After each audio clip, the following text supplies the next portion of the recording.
Simon Peter the fisherman was fed up. He had worked all night, but he hadn't caught anything.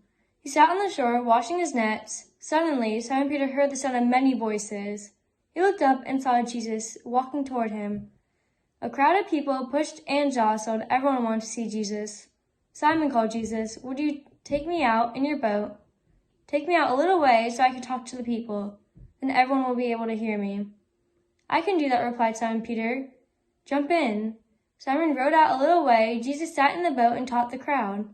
Jesus was a wonderful teacher. When Jesus had finished teaching, he turned to Simon Peter and said, "Row out a little further into the deep water. Then you and your friends can let down your nets." "Teacher," Simon said, "we've been fishing all night and haven't caught anything. But I will do what you ask."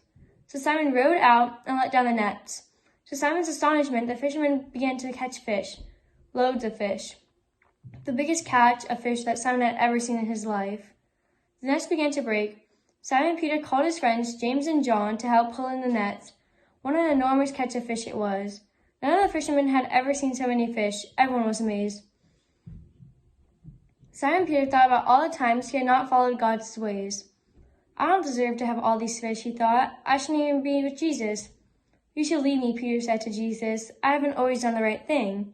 Jesus smiled. "Don't be afraid," he said to Peter. "Come and help me with my work. From now on, you will be catching people with God's grace." Simon Peter, James, and John pulled their boats onto the beach, left everything, and followed Jesus. A few days later, Jesus met a tax collector named Levi sitting in his office. Jesus said to him, "Follow me." Levi jumped up, left his office, and followed Jesus. Jesus called the fisherman and the tax collector to be his disciples.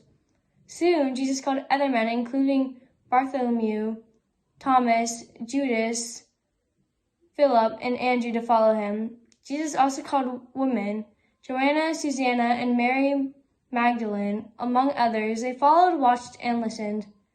Eventually, they learned how to teach about God's love and helped others as Jesus did. They were ordinary people who would learn to do extraordinary things. God's grace was on the move.